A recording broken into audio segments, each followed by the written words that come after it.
Antiseptic smells like cold authority, but hospital condescension smells like burnt coffee and the specific satisfaction of small people with large titles.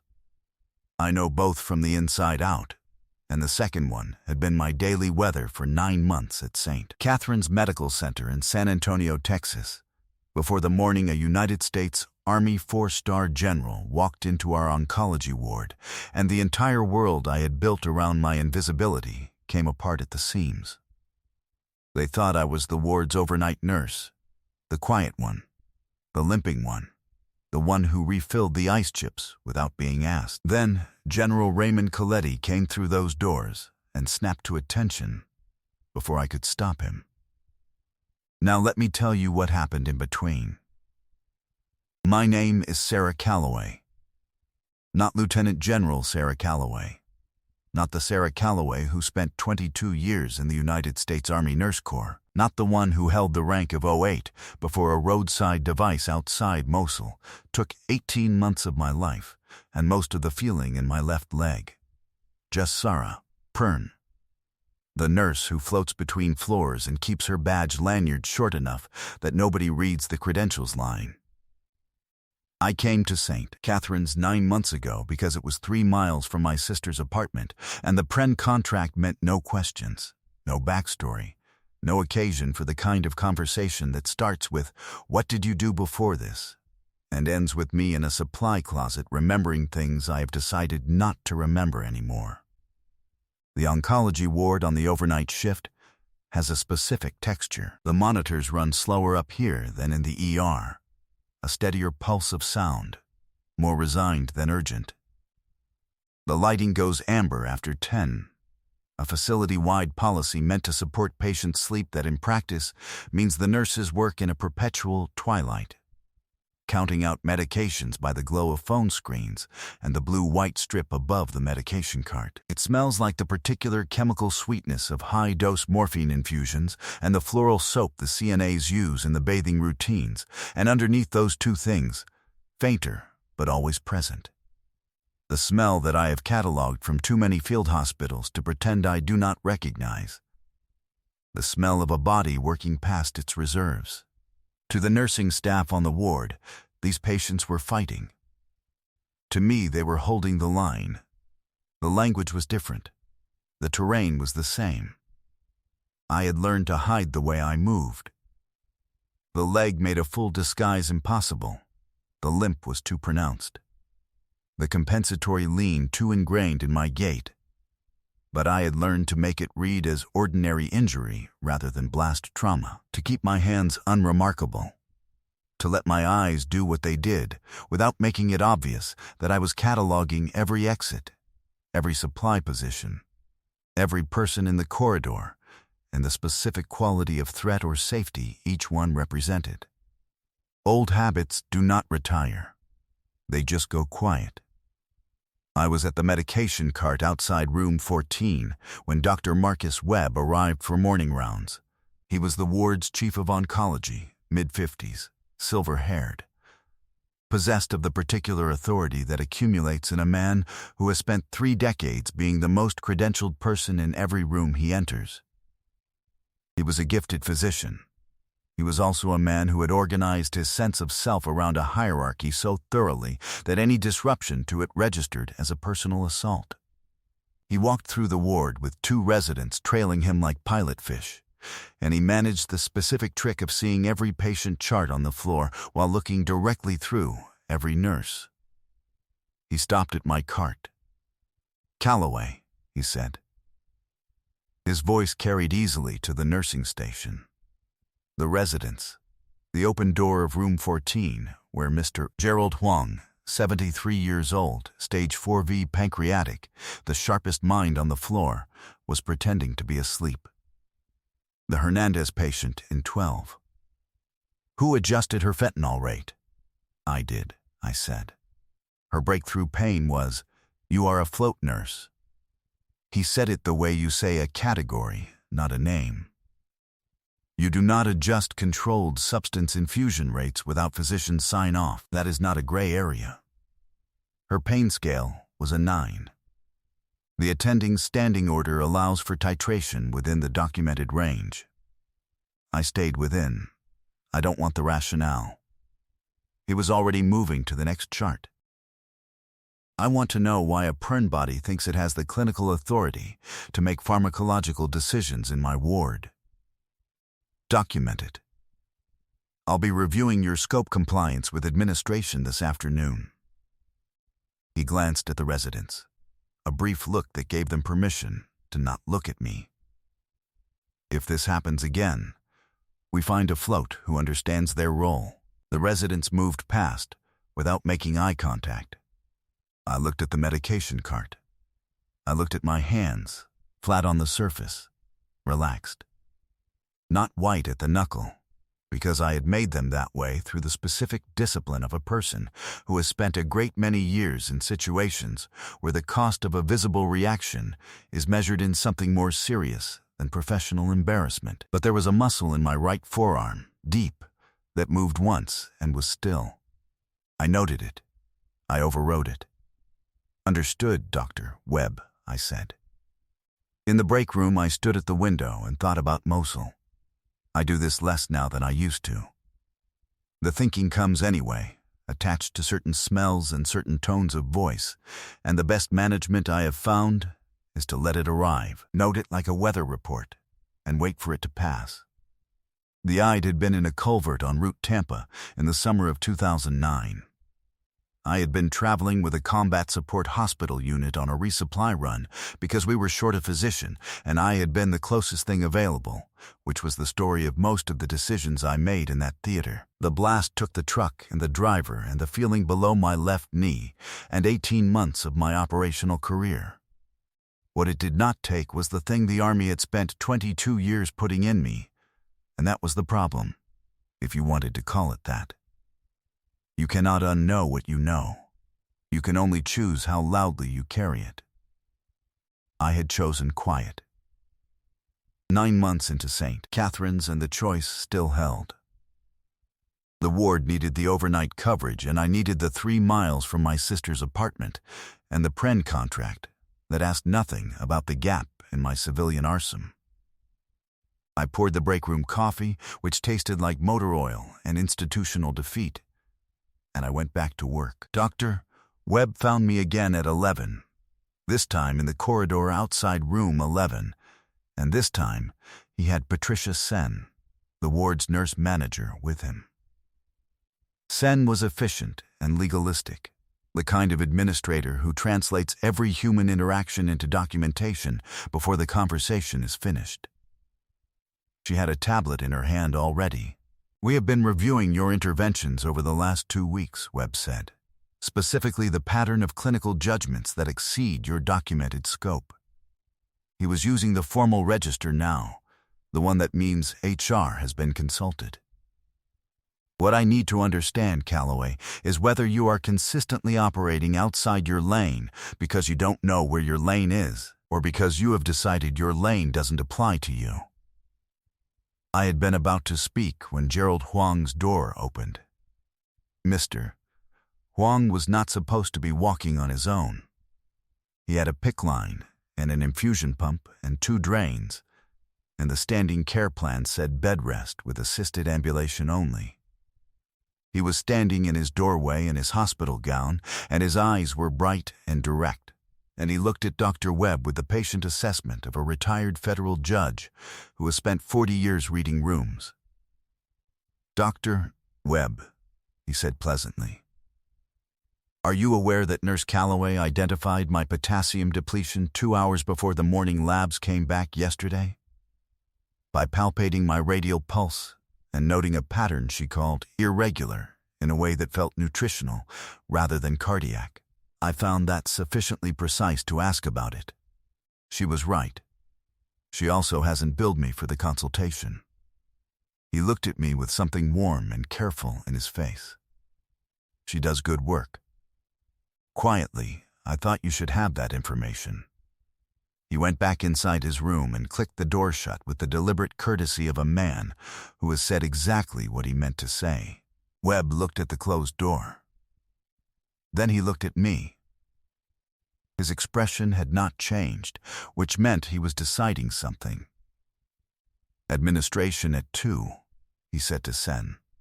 He walked away without addressing me again. Sen looked at me for a moment, not unkindly, just measuring, and followed him. I stood in the corridor and thought, something is coming. I had been thinking it since 6 that morning, when the ward had an unusual number of visitors badged through the security desk, men and women in civilian clothes moving with the particular carriage of people who are accustomed to uniforms. I had not said anything. I had not flagged it. The animal awareness that had kept me alive in 3 combat theaters was not something I advertised in the oncology ward of a San Antonio hospital, and I had learned to treat its signals as private information. But I had noted the exits again. Force of habit. The sound came at 12:47, not in the air, in the floor. I was in the medication room pulling the 1,400 doses when I felt it through my shoes, through the linoleum, through the concrete slab of the building itself, a low rhythmic compression that my nervous system identified before my brain caught up. Rotary aircraft. Military weight class. Not one. I counted the overlapping pulse signatures the way a radiologist reads films, by pattern rather than by individual element.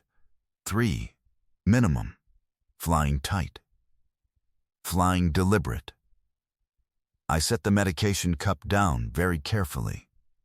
Through the medication room's small window, I could see a segment of the roof of the parking structure across the access road. The first Da-72A Lakota came in low and banked right. The second followed its line exactly. The third held elevation and circled. A security posture, not a landing approach, which meant the cargo on the first 2 required a protective orbit. The civilian staff did not yet know what they were hearing. The monitors continued their amber-lit rhythm. A Sena asked another Sena if the helicopters were for the ER. I pressed my back against the medication room wall and held very still and told myself clearly and deliberately that this was not my concern. I was Sarah Calloway, Prun float nurse, 3 miles from my sister's apartment. Whatever was moving through the parking structure right now was not addressed to me. My hands were shaking. I looked at them. First time in 9 months, and the shaking was not fear. I have never been especially afraid of things that could physically harm me. It was something else. Recognition, maybe. The body knowing before the mind catches up. I shoved them in my pockets and stayed against the wall.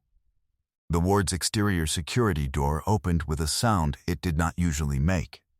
Not the pneumatic sigh of a card swipe, but the sharper sound of a manual override, which required either a facilities key or a security credential of a specific class. 3 men in Army service uniforms moved through the door and established a perimeter at the corridor junction, the way water establishes a level, immediately, without discussion, as a matter of physics. Behind them came 2 more. Behind them, walking without urgency, in the measured pace of a man for whom urgency has become a management tool rather than a reflex, came a figure whose uniform I identified from 20 feet by the shoulder boards before I could see his face. 4 stars. General Raymond Coletti. I had served under his command in 2 theaters, had briefed him in a FOB in Afghanistan in 2007, and had received, from his hand specifically, a decoration I kept in a shoebox in my sister's garage, because looking at it still cost more than I wanted to pay on a regular basis. He had aged since 2009.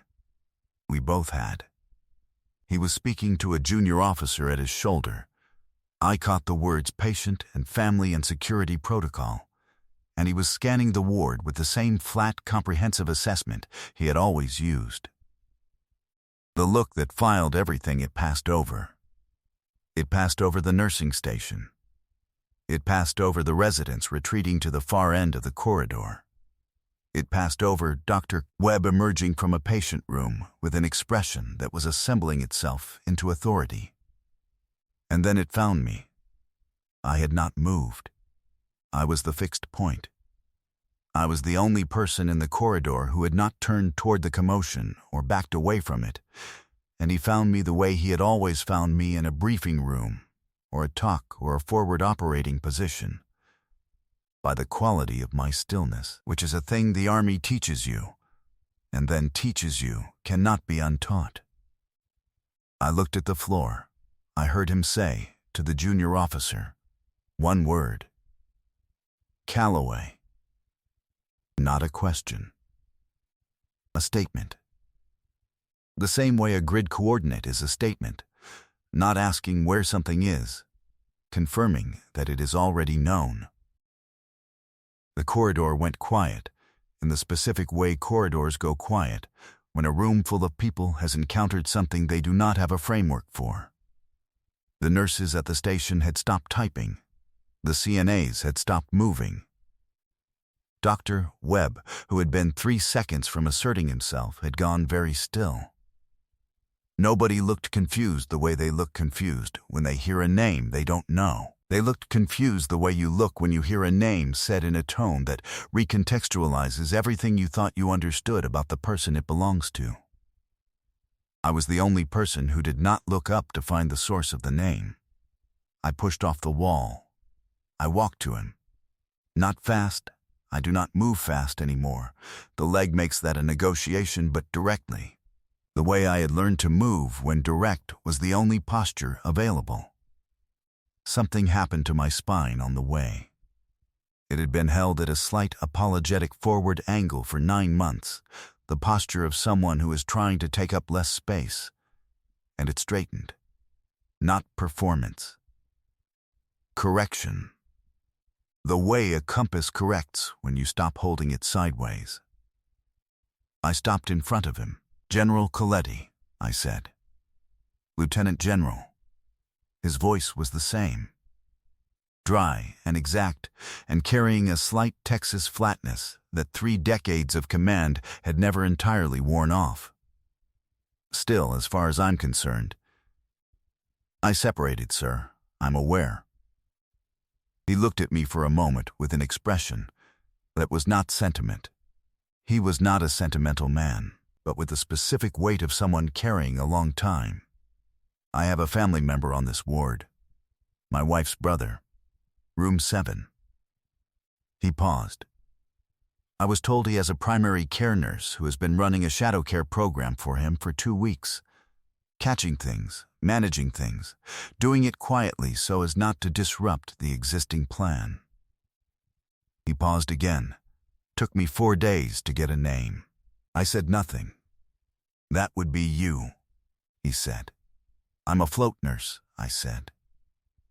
Prin, he looked at me for 3 seconds with the look that had preceded every mission tasking he had ever given me. The look that evaluated whether the person in front of him understood the full weight of what was being asked. Then General Raymond Coletti, commander of United States Army Forces Command, 4 stars on each shoulder, squared his posture and came to attention. Full, formal, precise, heels together, hands at his sides, chin level. Not a nod, not a bow.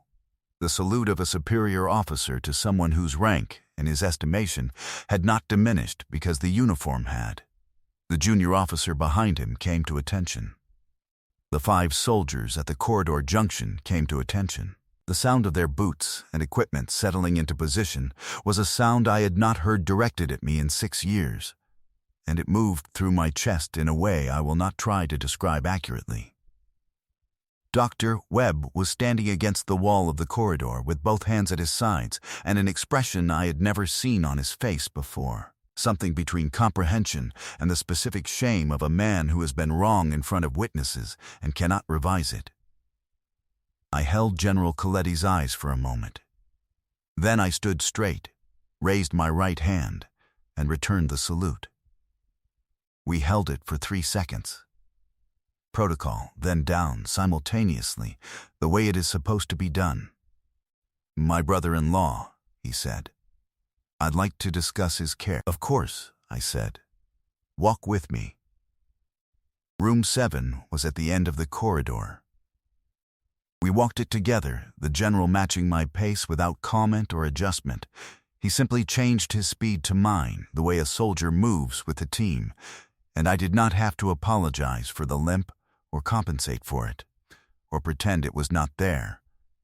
And that small thing was its own kind of unbearable kindness.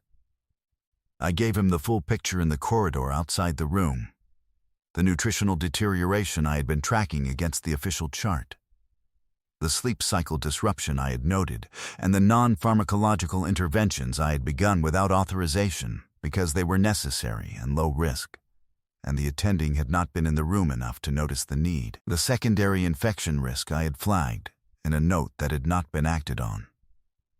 The specific way his brother-in-law gripped the bed rail at 3 a.m. when the pain peaked, and the positioning adjustment I had implemented that had reduced it from a 9 to a 6 without changing the medication protocol.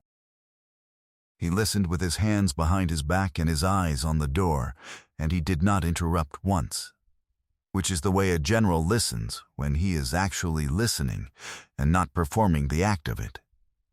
"Who knows about your record here?" he said when I finished. "Nobody needed to," I said. He was quiet for a moment. "The Mosul citation," he said. "The meritorious service with the oak leaf cluster, the 22 years. He turned and looked at me directly. "It's not nothing, Lieutenant General, whatever you're doing here." "I know what I'm doing here," I said. "I'm taking care of patients." He held my gaze for a long moment. Then something in his face shifted, not softening, exactly, more like a door opening on a room that had always been there. "Yes," he said. "You are." Dr. Webb was waiting in the corridor when we came back. He was standing differently than he had stood before, less organized around authority, more organized around uncertainty, which in my experience is where most useful conversations begin. He looked at me for a long moment. "I owe you an apology," he said, "and a consultation." A pause. "On the Hernandez dosing." "You were right." "I know," I said. "Let's talk about it." The administration meeting at 2 was attended by General Coletti's aide, which had not been on the agenda. The scope compliance review of my interventions was tabled. Gerald Huang was moved to a private room at his own request, and mine, and the secondary infection I had flagged was caught and treated before it could escalate. And the night nurse who took over my patients at 1900 told me the next morning that Mr. Huang had asked about me. That evening I sat in the break room with the coffee that tasted like motor oil and defeat, and I thought about 22 years. Not with grief, I had grieved it already. In a rehabilitation facility in Germany, and in my sister's guest room, and in 9 months of overnight shifts in the amber light of an oncology ward.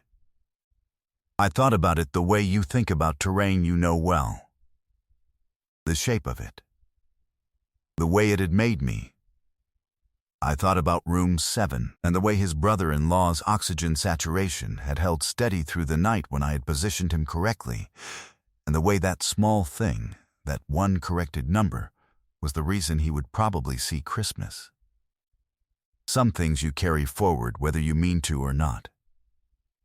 At the end of my shift, I went to the supply cart outside room 14. I opened the bottom drawer and counted the IV tubing, 32 sets, which was too short of the par level. I wrote it on the restocking form. I put the clipboard back. The amber lights hummed above me, low and steady. I had not come to St. Catherine's to be found. I had come to be invisible, and I had managed it for 9 months, which is longer than I usually manage anything I am actively trying to manage. But when Raymond Coletti said my name in that corridor, I understood something I had been explaining to myself incorrectly. The invisibility was never the point. The work was always the point. The invisibility was just the price of doing the work without the conversation I did not want to have. The work had been worth it. It still was. I closed the drawer. Still here. Still the work. If this story stayed with you, hit the like button and share it with someone who deserves to hear it today. Subscribe to the channel. We tell the stories of quiet heroes who never asked for recognition and never needed to be. Drop a comment and tell me what city you're watching from. I want to see how far this one travels.